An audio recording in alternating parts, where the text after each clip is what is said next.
Roger, obviously, thank you for having us, Bobby. It's a genuine pleasure. Always. Firstly, as someone who always seemed poised to be a big-time player in the WWE, but didn't seem to be being pushed enough, how does it feel to be in TNA where they're recognising you for what you should be, which is a world heavyweight champion? It's a good thing. I believe when you get into it, you have to prove yourself once, and then it's all about timing. Also, I think there's a lot of people that have the ability to be on the top, but timing is not always there for them. And I think this time with TNA, I think the timing was there, and I think it was kind of a blessing for them to give me an opportunity to do this. And since then, it's like they give you the ball and see if you can run with it. I think that I ran with it really well, so I'm excited about it. Okay. You've held the WWE US Championship, the WWE CW Championship twice, and are currently the TNA World Heavyweight Champion for the second time. Which title victory has meant the most to you, and why? I think this current one, and the only reason why is because you can't compare. It's like apples and oranges when you go across the board. Of course, when the United States title was great, ECW title was great, but the one thing I like about this one is when I was in WWE, I knew how to wrestle. I didn't understand how to wrestle. After I got out of WWE, I spent some time in the independents and I wrestled for a while, honed my game a little bit. I came back. It was still kind of like a little bit of unsure as far as my abilities. Left to some more independence. I came back this time. Now, I think that I'm a complete wrestler this time. I've had some great matches from Jeff Hardy, Austin Aries, Eric Young, the matches I've had with Bobby Roode. I think everything's been coming across just amazing.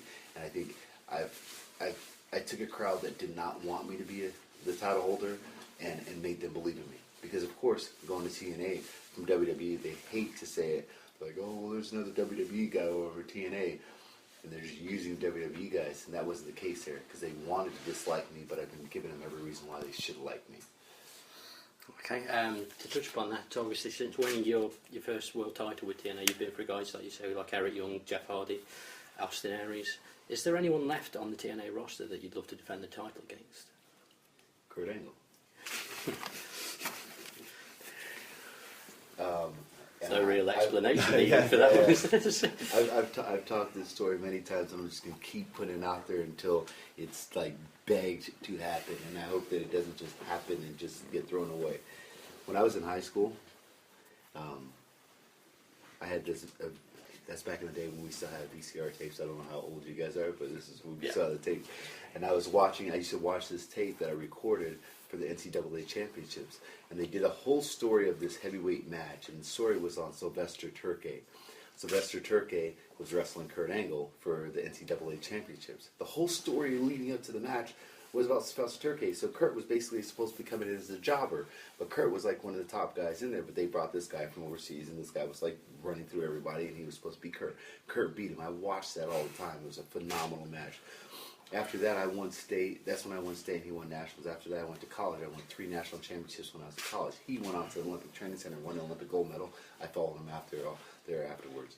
When I was at the Olympic Training Center, he was in WWE. He came back to do a vignette and talk, and so they were filming as he was running around doing different stuff. So there was like little stuff where I was in the background of this vignette. Afterwards, Kurt came to me and he was like, "Hey man, you should think about wrestling, man. You got a great look, great build. Have you ever thought about it before?" And I was like, well, right now I'm in the process of trying to make it to the Olympic Championship. So right now I can't say yes, more no right now, but I would love to. I'm a huge fan. I've always been a huge fan. He said, well, let me get you in touch with the right people and see if you can get there. Make a long story short, things happen. I end up leaving the Olympic Training Center, going to WWE. There for a year, Kurt left to TNA. After that, I left. I go to TNA. So our careers kind of follow each other all the way around. And this entire time, me and Kurt never touched. Never done anything together. And I think Kurt's probably one of the best people in the wrestling business across the board, and I've never done anything with him. So I think I'm just chopping at the bits for the opportunity to be able to wrestle against Kurt Angle. Hopefully the title's on the line so that we can really do something big, or some kind of storyline where I go after Kurt and kind of bring him back. Because, of course, that whole motto, to be the man, you got to beat the man. And in my eyes, there's nobody bigger than Kurt in this business. But what I have to get is Kurt back to the Kurt Angle that he was when he was the biggest thing in wrestling, when he was the biggest thing in pro wrestling and in amateur wrestling. So that's the person I want to beat. Mitch, do you want to do a couple? Yeah. obviously you obviously just covered Kurt Angle, so I don't really need to answer this one because obviously it's just obviously what inspired you to be a pro wrestler. Yeah. Obviously. But you know what? I loved it when I was little. I believed the claw was real. You know, there was just so much stuff. But you know, it's kind of one of those things where I loved movies when I was little, but I never saw myself as being a movie star. Same thing with pro wrestling. I just loved it. Not until Kurt actually linked me up with the right people when I was all the way in my 20s in the Olympic Training Center did I actually think that it was an actual opportunity. So if anything, Kurt was the one that kind of led me into it. So how did you find it? I can't even read your writing. Sorry. Do you want me to do this? Yeah. Okay. How did it feel to be in the main event of TNA's first show on Destination America? The company obviously thinks highly of you. If they wanted to usher in this new era with yourself versus Bobby Roode as the main event. Yeah, well, I thought it was definitely them giving me the ball again. You know, at the beginning when they gave me the title, it wasn't written in the plans. I don't think there was nowhere in the plans that I was supposed to get it that early. I mean, I wasn't even supposed to be on the roster.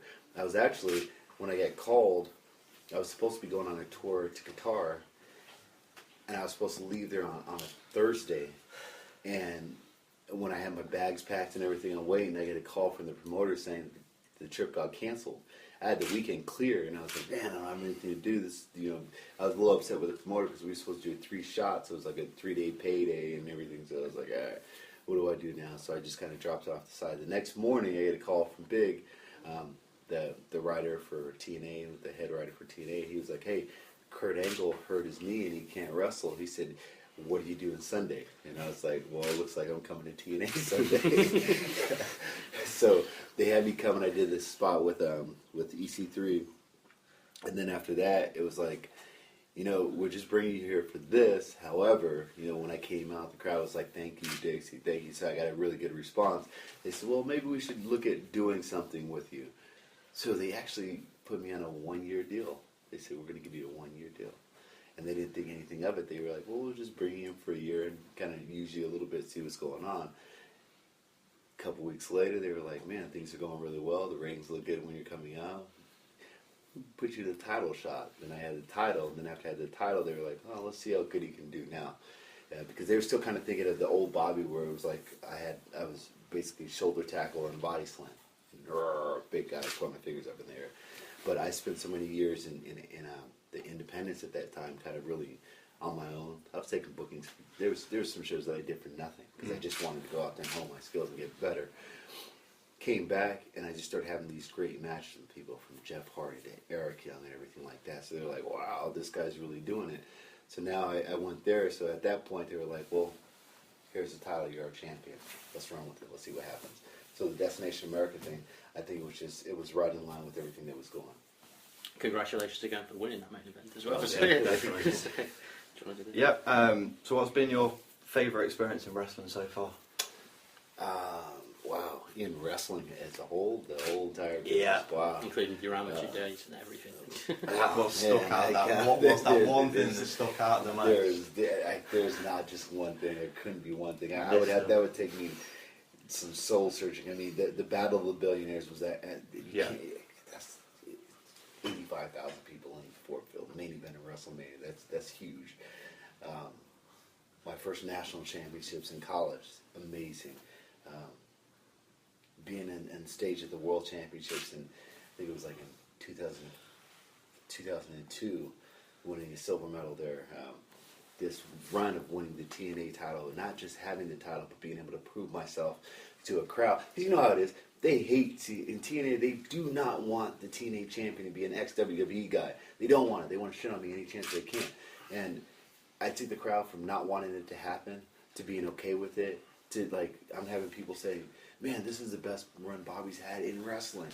So it's my the thing I like about the TNA title is that I was able to prove to some of the people that didn't want me to do well that I can do well. This week you'll be over here in the UK for TNA's Maximum Impact 7. What can the UK fans expect to see from the champ? There's a lot of vengeance. You know, they always say don't base your life off vengeance, but man, I got beat up a lot the last last few shows, and I got this whole little goon squad that I have to go after. So they're going to see matches with MVP. I don't know, the whole low key. I should Samoa Joe, Kenny King. I'm going after that whole group. So I think it's going to be very exciting to see how I go about getting some revenge on this whole little clique. You spent the better part of the last year associated with the clique that you just mentioned, with MVP, who was another guy who should have been a main eventer in WWE. And you now find yourselves on the opposite side of the ring. What can we expect to see between the pair of you?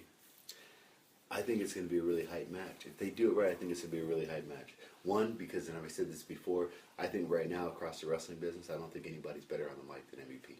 You give him the mic, the guy can learn. Nobody's writing a script for him. Nobody's telling him what to say. He's doing it on his own. And I think he's really good at that. So I think he's going to really be able to build the match. But then at the end of the day, after the match is built, I'm going to take the microphone, I'm going to shove it down his throat, and I'm going to beat his ass. Because that's what everybody wants to see, and that's what's going to happen. Who do you see as the future in TNA? Who's the next person to step up? I'm going to say this again. I think Gunner. Yeah. I think Gunner's like the silent majority right now. I know the reason why that Gunner's not the top guy right now. I think it's basically because his star is not shining bright enough, and not too many people know so much about him. But I think with a little bit of like working on his character a little bit, bringing it out to the crowd a little bit. Because if you watch his matches, he has good matches. Everybody, if they have an opportunity to wrestle Gunner, they're like, yes, he's good. And he's intense, he's believable, he's real, and he has a good little story behind him. So I think if you put him in the right mix, in the right category, I think he can really do some big things. But then again, there's also some guys out there that are really good. I don't want to say like who's the next breakout star by naming some names like Eric Young or Bob Roode or anything like that, because those guys aren't young. Those guys aren't like new guys that are stepping up. They've already been there, done that.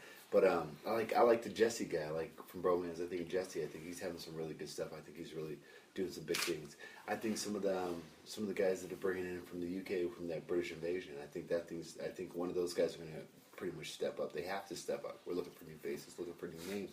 I think one of those guys might open the door and have the opportunity to do something big here. So. Okay. Outside of wrestling, you built up quite an impressive record in MMA, which is obviously 12-2, as well as winning the world titles in both Shark Fights and Extreme Fight Night. How do you manage to balance between pro wrestling and MMA? Something's got to give, and the only thing that's been able that I had to pull out of my whole series is kind of my sleeping. I don't sleep that much. I train like crazy, and I mean my life is challenging in itself. I have 3 kids. I'm a single father, so I go from kids to training in the morning. Like I try to train before they wake up, then get them up. Got to get them ready for school. I have a 3-year-old, 6-year-old, and 10-year-old, so the little ones. Get them ready for school. Then after that, I go train again, pick them up from school, spend some time with them, put them to sleep, and then train again at night. That's my life. So with my life being that complicated, there's no real social time. There's no real me time, and there's no real sleep time. But right now in my life, I have a lot of goals that I need to accomplish, and there's a lot of things that I want to do before I retire and set it all down, so I just have to keep going. Okay. One of the things that we've been doing for our magazine and for our Twitter things is we ask the readers if there's any questions they'd like to know the answers to from some of our upcoming interviews. And our competition winner was Jordan from Super Shakes in Burton, and he wants to know, how do you manage to maintain such an impressive physique, which obviously you've just touched upon, but this question. You know what? As far as like training, what I try to tell people is like, I can't write a formula for you. I can't write a formula for anyone. I train people, and I can figure out a formula when working with you for a little bit. But I think what people have to understand is you have to learn your body. I know my body. I've researched my body on a regular basis. So once you do that, it's easy to put it in. It's like driving somebody else's car. Like if you have a car that's a little older, a little rusted out, or anything like that, you know that if you put the key in, you gotta keep it in just a little bit, and then you turn it really hard. You know the little tweaks to it. And that's the same thing you do with your body. like, my body's not the same as anybody else's body in here, so I can't tell you how to train unless I train with you. So one thing that I know with my body is I know what fuel to put in as far as what to eat and everything like that. I cut out meat in my diet a long time ago because meat's made me real sluggish, and it almost gives me like an allergic reaction in the inside. I think so often people run around with, okay, if you have your car and that little check engine light comes on, people rush to go get it fixed. In their body, that check engine light comes on and people don't give a shit about. And that's the one thing that I keep my body, like, I pay more attention to that than to my car. So what I do is I constantly make tweaks to my body and tweaks to my workout until I figure out the right way and the right process. And now it's just easy for me. I can go and work out for 30 minutes and get more benefit than somebody standing in the gym for 2 hours. I know what to do with my body, I know how to do it, and I know how to get the maximum results. If I'm fighting, I want to be around 240. If I'm wrestling, I want to be about 250. So that's a 10-pound swing, and nothing changes but my workout. Yep. If you could face any wrestler from any promotion across any time period, who would it be and why? Kurt Angle. There's that. You are just set on Kurt Angle. That is going to be. I think that's going to be probably one of the biggest ones of my career. But you know, there's a couple other ones that I think will be really, really cool. Brock. Brock is a big one. There's so many people that always talk it, and I don't care if it's a fight. I don't care if it's a pro wrestling match. I don't care if it's a friggin' chess match. Me and Brock have to get in front of each other and let the crowd see it. Because you know what the crazy thing about it? I get so many people that kind of like pair us to, Bobby and Brock, or like I was getting called like the Black Lesnar and all kinds of stuff before. And you know what? I've never met Brock. Never came face to face Brock at all. It's heavily rumored again. Yeah. It's getting up there again. Yeah, everyone's talking about it. Because Brock is like destroying people, and like I'm getting tweets all the time. Well, I like Bobby better because at least Bobby goes to the shows all the time. And Brock only comes every once in a while. I'm like, because Brock doesn't have to. If I can get paid what he has to do, I wouldn't do it either. I'd just bitch on the internet about me and collect my paycheck. But I think it would be great if it were to happen sometimes. And you know what? I think that's the problem with the wrestling business. Is the wrestling business sometimes in the wrestling business we don't give a shit about what the fans want, and that's where we're kind of like spitting in the face of the fans. The fans are wanting a lot of different things, and we just don't give it to them. Oh. And sometimes it's okay to not give it to them and make them wait for it. But there's a point where you're waiting so long that the fans are like, all right, fuck it, you guys aren't giving it to us, so we don't care anymore. They've been saying this thing for me and Brock for the past 10 years or so, and nobody's taking the time saying, well, let's put Bobby and Brock together. But one person is Paul Heyman. Mm-hmm. Paul Heyman said it, and he's texted me several times about it, but for some reason it may not happen. I know Dixie Carter will be up for it. So we'll see in April. Maybe it happens.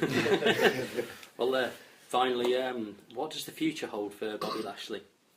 The one goal that I want to have is I want to be able to hold 2 titles. I have a contract right now and I just went and talked to the people from Bellator. It's a trickier situation now because TNA is not on Spike anymore, so the relationship isn't as good as it was before. So being able to juggle fighting and wrestling might be a little more challenging. But I have a contract sitting right now, and I'm going to sit down with the TNA people and see if we can fuse the two together. They're willing to work, so I want to make sure both are willing to work. And if so, I want to have the Bellator title, and I want to have the TNA title, and I want to have it this year. I'm not getting any younger, so this year is the year to do it. Well, thank you very much once again. It's been a genuine pleasure. Thank you.